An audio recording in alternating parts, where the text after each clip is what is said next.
na watu hucheza na maisha. Nimejionea. Yani niko mbele yangu kulikuwa na hizi trailer huwa zinabeba gari yenye labda imeharibika ama imefanya accident. Unaona hizi maroli zimeandikwa wide, hizi zinakuwa zinabeba hizo magari.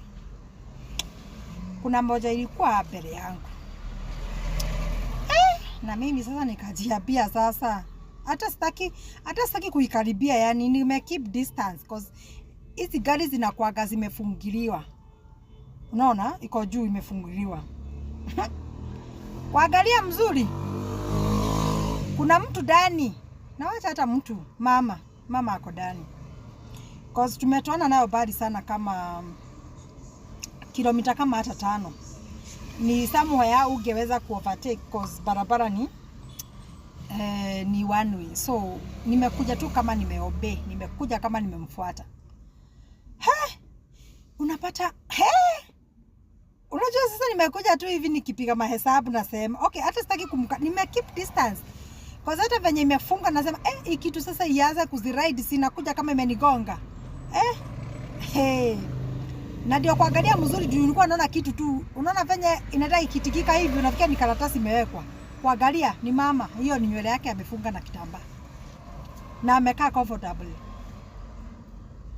Hiyo rodi imepomwa na gari na mama akaingia ndani ya hiyo gari. Hata nikajua. Na amekaa tu hata astuki.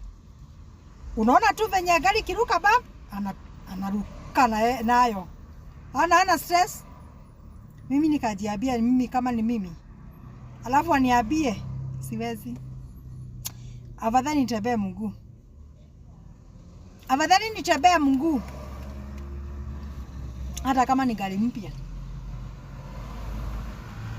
Mama ako tu hivyo, amekaa kwa kiti juu ya gari ingine ya lori.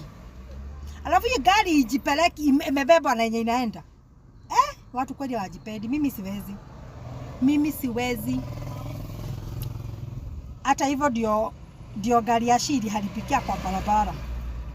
Akaniita, akaniambia hapana, kuja na gari yako unisaidie tu kufuta hii gari cause nimeambiwa ati hii gari kufuta ni 10,000 na mimi sina hiyo pesa. Wacha nikwambie.